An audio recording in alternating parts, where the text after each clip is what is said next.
Hello friends, good morning to all of you. आज मैं 4 फरवरी 2022 के इम्पॉर्टेंट करेंट अफेयर्स डिस्कस करने जा रहा हूँ। स्टार्ट करते हैं बैंकिंग अवेयरनेस के साथ। पहला न्यूज है, RBI cancelled licence of independence cooperative bank limited. RBI ने क्या कर दिया है, इंडिपेंडेंस कोऑपरेटिव बैंक लिमिटेड जो कि नासिक में है उसके लाइसेंस को कैंसिल कर दिया है। रीज़न जानते हैं कैंसिल करने की वजह क्या है। रीजन दे रखा है due to inadequate capital and earning prospects. तो यहाँ पे क्या है, कैपिटल इसके पास इनएडेक्वेट नहीं है और अर्निंग प्रोस्पेक्ट्स को लेकर के काफ़ी थोड़ा सा डाउटफुल है, इसलिए यहाँ पे आरबीआई ने क्या किया है, इसके लाइसेंस को कैंसिल कर दिया है। ये बोल रहा है कि independence cooperative bank limited will not be allowed to carry out any operations and a liquidator will appointed सून।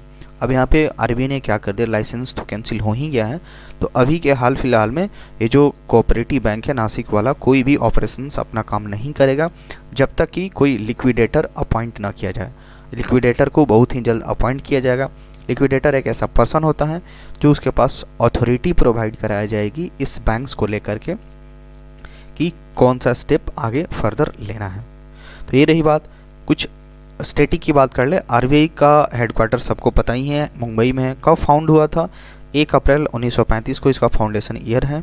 और इसके गवर्नर अभी कौन है, शक्तिकांत दास जी हैं जो कि 25वें नंबर के हमारे गवर्नर हैं। नेक्स्ट है former civil servant Ravi Mittal, इनका नाम इंपॉर्टेंट होगा, appointed as chairperson of IBBI. ये जो हमारे आईएएस ऑफिसर रह चुके हैं फॉर्मर, इनका नाम क्या है, रवि मित्तल। इन्होंने आईबीबीआई के चेयरमैन को ज्वाइन किया है। फॉर्मर सेक्रेटरी रह चुके हैं कहाँ पे, डिपार्टमेंट ऑफ स्पोर्ट्स में। ये 1986 बैच के आईएएस ऑफिसर हैं बिहार कैडर के। Has been appointed as chairperson of insolvency and bankruptcy board of India.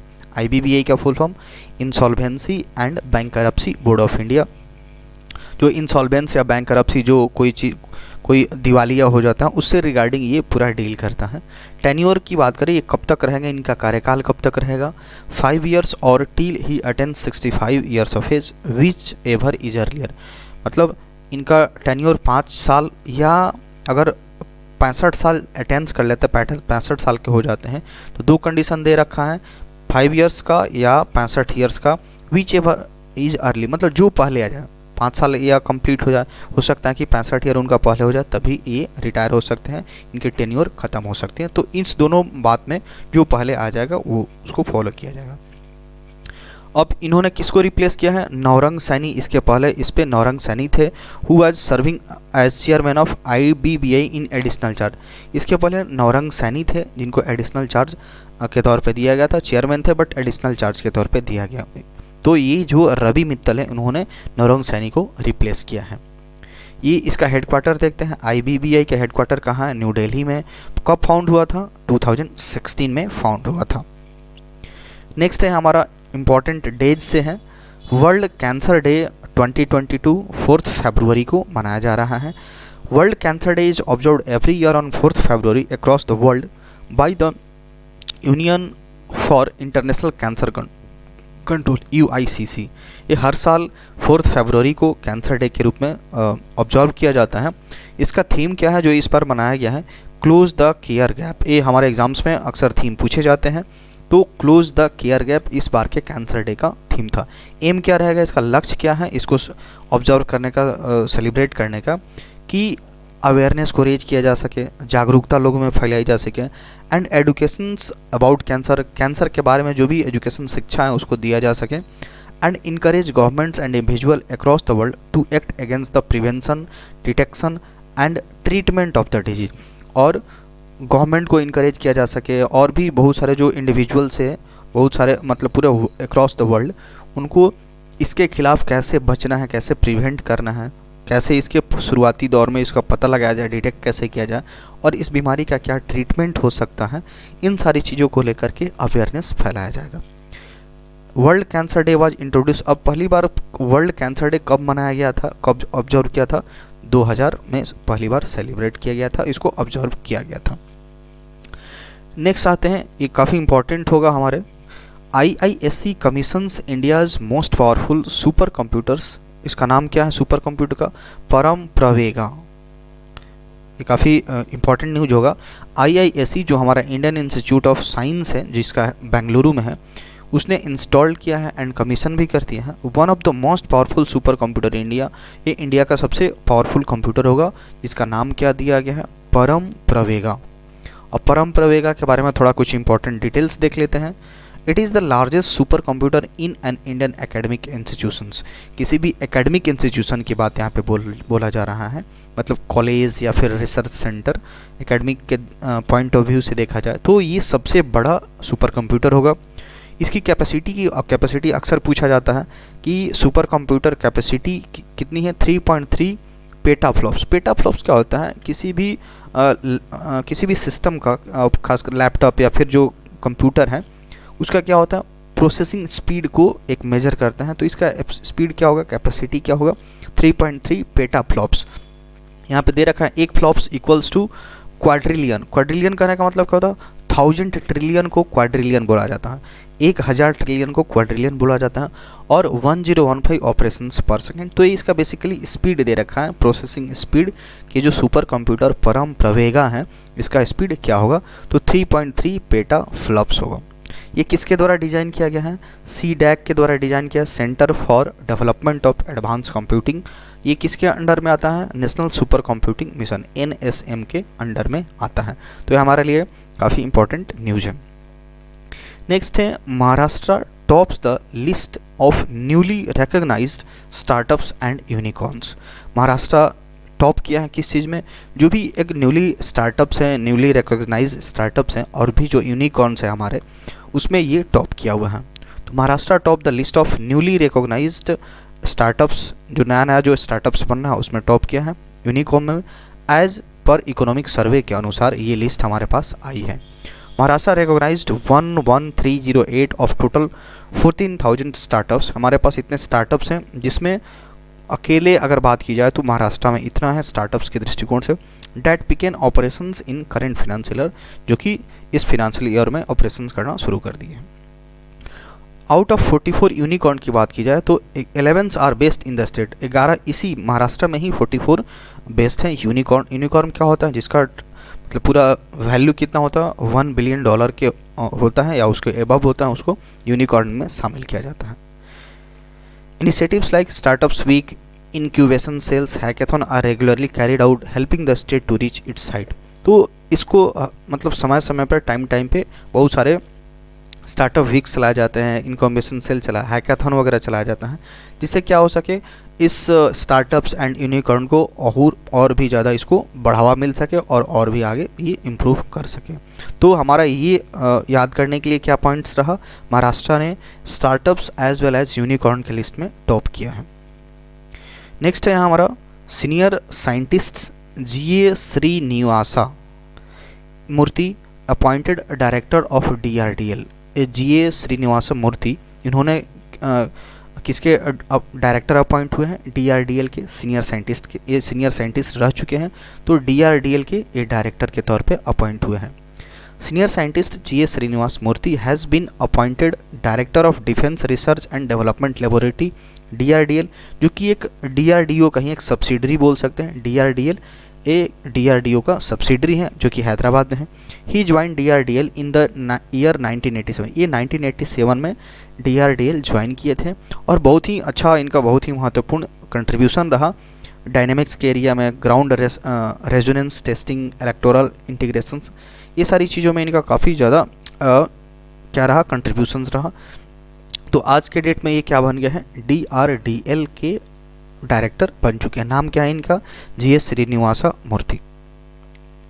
Next है हमारा India that is Bharat, coloniality, civilisations, constitutions. ये किसके द्वारा लिखा गया है, J साई दीपक के द्वारा लिखा है। ये ट्रायोलॉजी बुक सीरीज है, एक सीरीज हुई, 3 सीरीज में आएगी बुक। अभी हमारा देखते हैं कौन कौन रिलीज हो चुका है। That is Bharat, coloniality, civilisation, ये पूरे बुक का नाम है। India that is Bharat, coloniality, civilisation, constitutions, ये नेम है, टाइटल दे रखा है। किसके द्वारा ऑथर्ड किया है, J साई दीपक के द्वारा। और पब्लिश किसके द्वारा किया गया, ब्लूम्सबर्ग पब्लिकेशन के द्वारा, ब्लूम्सबेरी पब्लिकेशन के द्वारा इसको पब्लिश किया गया है। The first part was released on 15 of अगस्त 2021 पहला इसका जो सीरीज़ था, इसका जो पहला सीरीज़ था कब लॉन्च किया गया था, कब रिलीज़ किया गया था? 15 अगस्त 2021 को। सेकेंड पार्ट कब रिलीज होने वाला? सेट टू लॉन्च, ये जून 2022 में रिलीज होगा। और वहीं थर्ड पार्ट की बात करें, लास्ट पार्ट जो कि लास्ट पार्ट होगा, ये जून 2023 में रिलीज होगा। तो ट्रायलॉजी बुक सीरीज है, एक पूरा बुक का सीरीज है, 3 पार्ट्स में आएगा। नेम याद रखना है हम लोगों को, India that is Bharat, coloniality, civilization, constitution, किसके द्वारा लिखा गया है? जे साई दीपक के द्वारा लिखा गया है। नेक्स्ट है हमारा IUCN designates Aravalli biodiversity park in Gurugram 2022।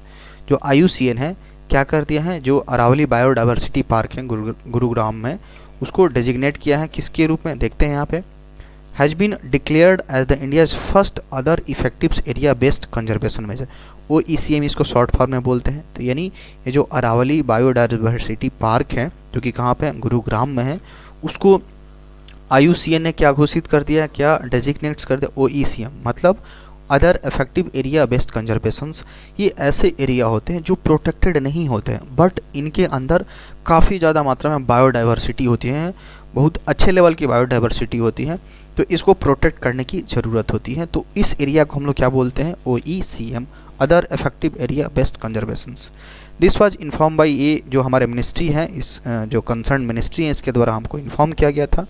और ये वेटलैंड डे अभी हाल ही में हम लोग मनाए थे, उसी दिन ये निर्णय लिया गया था।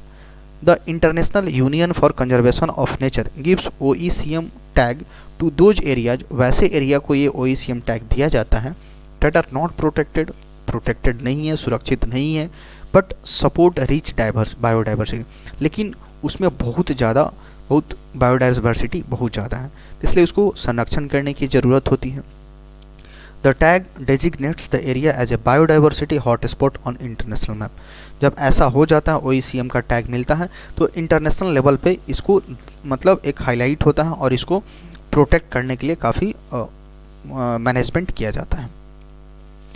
नेक्स्ट है हमारा ISRO to launch Chandrayaan 3 in August 2022। ये काफ़ी साइंस के पॉइंट ऑफ व्यू से काफ़ी इंपॉर्टेंट होने वाला है। जो इसरो है ये क्या हो मतलब क्या किया है, 2022 में चंद्रयान 3 को ये लॉन्च करेगा।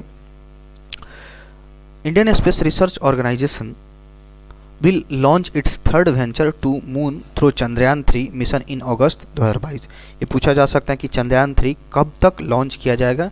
अगस्त 2022 तक लॉन्च किया जाएगा। ये Chandrayaan 3 mission related hardware and their test are successful. इसका जो भी हार्डवेयर और जो भी टेस्टिंग वगैरह है कंप्लीट कर लिया गया है। The year 2022 will also witness launch of major products of ISRO like Gaganyaan and Aditya solar mission. इस 2022 में भी और कुछ ये लॉन्च किए जाएंगे। नाम क्या है? गगनयान और आदित्य सोलर मिशन को भी लॉन्च किया जाएगा। अब यहाँ पे चंद्रयान 3 है, तो चंद्रयान 1-2 के बारे में यहाँ पे दे रखा है। चंद्रयान 1 कब लॉन्च किया गया था? 2008 में लॉन्च किया गया था, जो कि फर्स्ट मिशन था मून के लिए इंडिया की तरफ से, श्रीहरिकोटा से लॉन्च किया गया था। और चंद्रयान 2 जो था 2019 में लॉन्च किया गया था। नेक्स्ट मूव करते हैं। नेक्स्ट पॉइंट है SBI इंक्स MOU, मतलब साइन किया है एक मेमोरेंडम ऑफ अंडरस्टैंडिंग, एक समझौता हुआ है with ministry of culture for आत्मनिर्भर भारत सेंटर। SBI हमारा स्टेट बैंक जो ऑफ इंडिया है, वो मिनिस्ट्री ऑफ कल्चर के साथ एक मेमोरेंडम ऑफ अंडरस्टैंडिंग पर एग्रीमेंट साइन किया है। किसके लिए? आत्मनिर्भर भारत सेंटर के लिए। देखते हैं क्या न्यूज़ है। ये साइन किया है with Indira Gandhi centre for arts and national culture fund, NCF जिसको बोलते हैं, of ministry of culture for development of आत्मनिर्भर भारत सेंटर फॉर, इसी के लिए किया गया है, जो कि रेड फोर्ट पे है न्यू दिल्ली में। इसका एम क्या होगा? To highlight, promote and celebrate the products that have geographical indication science to give boost to economy. इसमें क्या किया जाएगा? जो भी GI टैग मिलता है हमारे, जो भी इंडिया के बहुत सारे जो यूनिक प्रोडक्ट्स हैं जिनको GI टैग्स मिलता है, उनको हाईलाइट करने के लिए, उनको प्रोमोट्स करने के लिए और एक ग्लोबल स्तर पे उसकी इकोनॉमी को बूस्ट करने के लिए ये सारी चीज़ें की जा रही हैं। इसलिए SBI इसके साथ टाई अप किया हुआ है। ठीक है, इसमें क्या होगा? SBI स्पॉन्सर करेगा अंडर प्रोजेक्ट CSR के तहत, इसमें पैसा ये इन्वेस्ट करेगा, स्पॉन्सर करेगा, ताकि जितने भी GI टैग्स वगैरह हैं और जैसे हाथ से बनाया हुआ कुछ सामान हो गया या फिर कोई भी प्रोडक्ट्स हैं जो यूनिक है, तो उसको बढ़ावा देने के लिए ये सारी चीज़ें की जाएंगी। तो SBI ने मिनिस्ट्री ऑफ कल्चर के साथ हाथ मिलाया है या फिर समझौता किया है। नेक्स्ट हमारा है foundation stone laid for new border haat on Bangladesh India border. क्या किया गया है कि बांग्लादेश और इंडिया का जो बॉर्डर है, अभी हम पढ़ेंगे, त्रिपुरा की बात यहाँ पे की जा रही है, तो एक हार्ट टाइप लगाने के लिए यहाँ पे बात की जा रही है। चीफ मिनिस्टर त्रिपुरा के कौन है? बिप्लव कुमार देव अभी हैं। And Bangladesh commerce minister Tipu Munshi करके हैं, इनका नाम है, बांग्लादेश के कॉमर्स मिनिस्टर है। Has laid foundation stone of third border haat at Kamalpur Kumar Ghat on Tripura Bangladesh border. ये तीसरा होगा, थर्ड बॉर्डर हार्ट है, इसके पहले 2 और बन चुका है वहाँ पे, वो एक्टिव है। तो ये हमारा जो बन रहा है वो कहाँ पे बन रहा है? कमलपुर कुमार घाट पे है, बन रहा है, जो कि त्रिपुरा और बांग्लादेश के बॉर्डर पे आता है। इससे हार्ट ये जो लॉन्च किया गया है या फिर इसको बनाने की बात की जा रही है, इससे क्या फ़ायदा होगा? It will enhance trade relation, जो हमारा व्यापारिक संबंध है बांग्लादेश के साथ वो मजबूत होगा। एंड स्ट्रेंथन फ्रेंडली रिलेशनशिप, और बांग्लादेश के साथ जो भी एक तरह से हमारा फ्रेंडली मित्रवत व्यवहार है, एक रिश्ता है, वो क्या होगा? काफ़ी मजबूत होगा। अपार्ट फ्रॉम, इसके अलावा 8 border haat are propose to be build in on the border between Tripura and Bangladesh. मतलब प्रोपोजल क्या है? पूरी तरह से 8 बॉर्डर हार्ट बनाने की यहाँ पे बात की जा रही है, जिसमें से अभी 2 तो ऑलरेडी वर्किंग है और ये तीसरा अभी बन गया है और 5 बनना बाकी है। Tripura and Bangladesh out of which 2 are already functional, जिसमें से 2 ऑलरेडी फंक्शनल है, काम उसका एक्टिव है। एट कमल सागर इन सेफा हिजला डिस्ट्रिक्ट, ये डिस्ट्रिक्ट का नाम दिया हुआ है जहाँ जहाँ एक्टिव है। And Srinagar in south Tripura district, और श्रीनगर है जो कि साउथ त्रिपुरा डिस्ट्रिक्ट में आता है। तो 2 जगह पे ये जो बॉर्डर हार्ट है ऑलरेडी फंक्शनल है, सेपा हिजला डिस्ट्रिक्ट में है और दूसरा श्रीनगर डिस्ट्रिक्ट में एक्टिव है। टोटल कितने बनने हैं? 8 बनने हैं, बॉर्डर हार्ट्स बनने हैं, 2 ऑलरेडी फंक्शन है, तीसरा ये अभी रिलीज हो गया है।